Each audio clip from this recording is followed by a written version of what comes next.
Hi viewers, welcome to அம்பிடுதான் media. நீங்கள் நான் எந்த படம் இன்னைக்கு நம்ம எந்த படத்தையும் டீகோடிங்கும் பண்ண போதில்லை, டீட்டெயிலிங்கும் பண்ண போதில்லை, படத்தில் இருக்கிற பாலிட்டிக்ஸும் சொல்ல போதில்லை, ஸ்கேம் எதுவுமே இல்லை. இன்னைக்கு நம்ம என்ன பண்ண போகிறோன்னா, உலகம் தரம் வாய்ந்த 3 இந்தியன் சினிமாவை பற்றி நம்ம ஆடியன்ஸ் கிட்ட பேச போகிறோம்.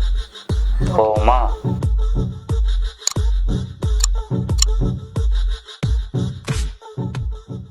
அப்படியான 3 படம் இருக்குது.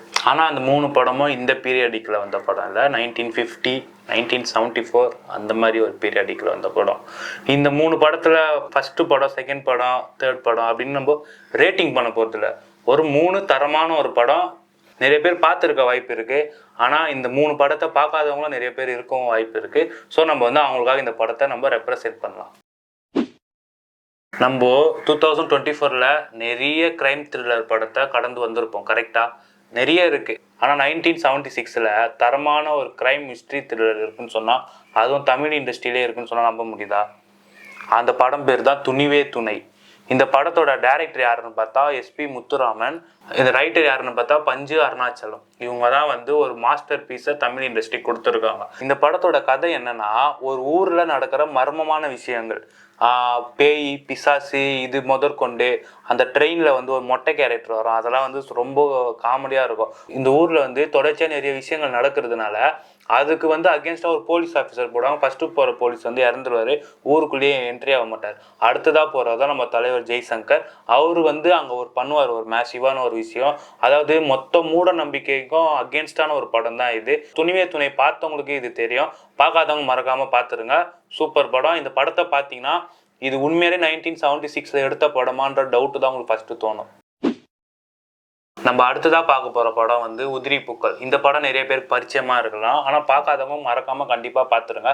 ஏன் இந்த படத்தை பார்க்கணுன்னா, இந்த படத்தோட டைரக்டர் யாருன்னு பார்த்தா மகேந்திரன். அதாவது நம்ம தெரி படத்தில் வில்லனாக வந்திருப்பார்ல, அவரோட டைரக்ஷனில் வந்த படம் தான் இந்த உதிரி பூக்கள் படமே. வந்து ஒரு ஷார்ட் ஸ்டோரி, புதுமை பித்தனோட சித்ராணின்ற ஒரு ஷார்ட் ஸ்டோரியை பேஸ் பண்ணி தான் இந்த படமே இருக்கும். ஏன் இந்த படத்தை பார்க்கணுன்னா, இந்த படத்தோட கதை என்னன்னா, ஒரு ஊரில் ஒரு நல்ல வளம் படித்த ஒருத்தர், அவர் கீழே இருக்கிற ஒரு ஸ்கூலு, அவர் தான் வந்து HM.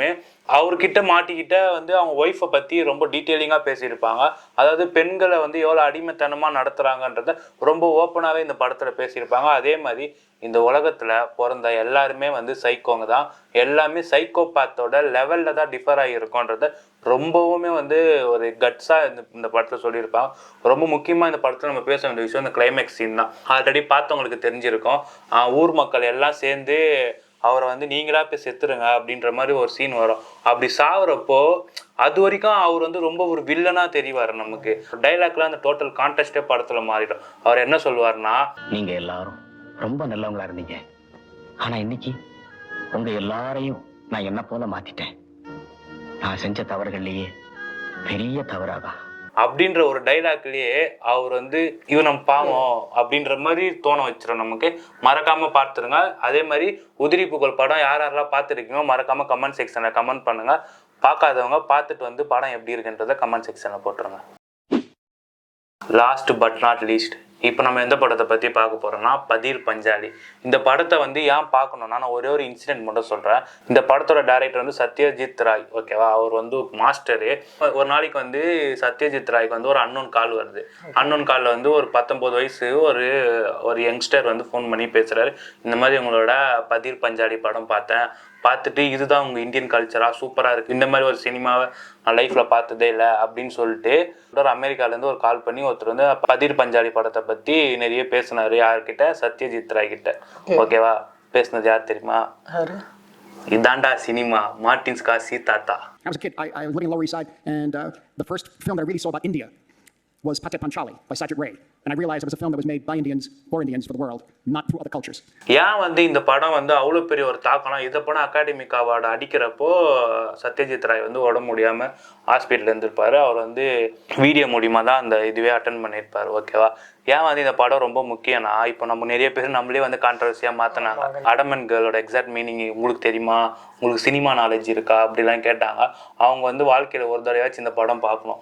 ஏன்னா இதுக்கு முன்னாடி நம்ம பேசின படம் உதிரி பூக்கள் இருக்குல்ல, இருக்குல்ல, அதுலேயும் அடமெண்ட்டை காமிச்சிருப்பாங்க, இதுலேயுமே வந்து அடமெண்ட்டை காமிச்சிருப்பாங்க. இது வந்து கொட்டுக்காலியில் ஏன் மிஸ் ஆகுதுன்னா அது நீங்களே பார்த்து தெரிஞ்சுக்கோங்க, நாங்கள் எக்ஸ்ப்ளனேஷன் கொடுக்கணும்னு அவசியம் இல்லை. அதே மாதிரி இந்த படத்தில் கேரக்டர்ஸ் வர்றதோட அந்த ஊரை டிஸ்கிரைப் பண்ணுறதுலாம் இந்த படமே சூப்பராக இருக்கும். இந்த படம் வந்த பீரியட் வந்து 1955. அந்த பீரியட்லேயே வந்து ஒருத்தர் வந்து அவரோட மொத்த திறமையுமே வச்சு ஒரு படம் எடுத்திருந்தா கூட இப்படி எடுத்துருக்க முடியாது. அவர் எடுத்தது என்னன்னா நம்ம ஸ்டார்டிங்லேருந்து சொல்கிற அந்த யதார்த்த சினிமா தான். அதனால தான் இது வந்து வேர்ல்டு வைடு வந்து பேசப்பட்டது. அந்த படத்தில் பேசுகிற விஷயம் வந்து கண்டிப்பாக உங்கள் லைஃப்பில் அந்த படத்தில் நடக்கிற இன்சிடென்ட்டில் எதனா ஒரு இன்சிடென்ட் உங்களோட கனெக்ட் ஆக நிறையவே வாய்ப்பு இருக்குது.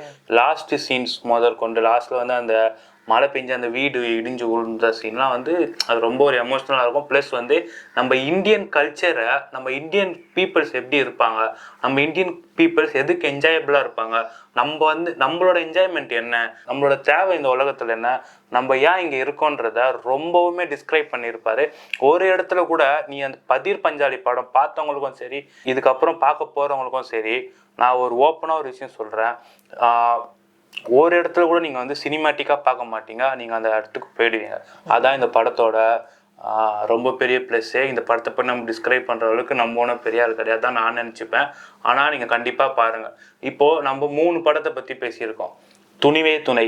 துணிவே துணை வந்து டோட்டலாக வந்து கிரைம் மிஸ்ட்ரி த்ரில்லர் 1976 எடுத்த படம். அதுவும் தமிழ் சினிமாவில் எடுத்திருக்காங்க. அதுவும் நம்ம ஜெய்சங்கர் அவர் வந்து நடிச்சிருக்காருன்றப்போ கண்டிப்பாக நீங்கள் அந்த படத்தை பார்த்தாங்கன்னா யூடியூப்பில் அவைபிலிட்டியில் தான் இருக்குதுன்னு நினைக்கிறேன். நெக்ஸ்ட்டாக நம்ம பேசின படம் வந்து உதிரி பூக்கள். உதிரி பூக்கள் இப்போது வந்து நம்ம நிறைய இந்த டார்க் நைட் பார்க்குறோம், டார்க் நைட் ஜோக்கர் கேரக்டர், இது மாதிரி ஆள வந்தான்ல நந்து, இது மாதிரி நிறைய கேரக்டர் பண்ணாலும் ஒரு சாமானிய மனிதனும் ஒரு சைக்கோதான்றத அந்த லெவலை காமிச்ச படம் வந்து உதிரி பூக்கள். மகேந்திரன் அவரோட ஃபர்ஸ்ட் படம் வந்து முள்ளும் மலரும், 2வது படம் தான் உதிரி பூக்கள். அந்த படம் ஸ்க்ரீனிங் பண்ணாத இடமே இல்லை, எல்லா இடத்துலையுமே ஸ்க்ரீனிங் பண்ணாங்க, நிறைய வரவேற்பு வந்தது. அந்த பீரியடில் வந்து தமிழ் சினிமாவை திரும்பி பார்க்க வச்ச படத்தில் ஒன்று வந்து உதிரி பூக்களை நான் எடுத்துப்பேன்.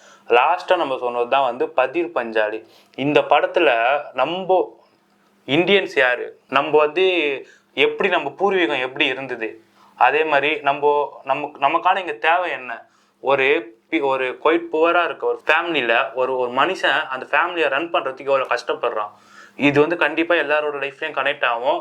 நீங்கள் எவ்வளோதான் ரிச்சாக இருந்தாலும் சரி, எவ்வளோதான் உங்களுக்கு வந்து சொத்து சுகம் இருந்தாலும் பதீர் பஞ்சாலி படம் பார்க்குறப்போ கிளைமேக்ஸுக்கு நீங்கள் கண்டிப்பாக ஒரு சொட்டு கண்ணீராச்சு நீங்கள் வேஸ்ட் பண்ணி தான் ஆகணும். அந்த மாதிரியான படம். ஒரு சீனை வந்து ஒரு டைலாக் இல்லாமல் கன்வே பண்ணலாம். உதிரி பூக்கள் பெரிய எக்ஸாம்பிள், பதீர் பஞ்சாலி உதிரி பூக்களுக்கே பெரிய எக்ஸாம்பிள். ரெண்டுமே வந்து ஒரு மாஸ்டர் பீஸான படம். இந்த 3 படத்தையும் தனித்தனியாக நாங்கள் டிஸ்கிரைப் பண்ணியோ டீட்டெயிலிங் பண்ணியோ டீகோடிங் பண்ணாலும் நாங்கள் பண்ண ரெடி.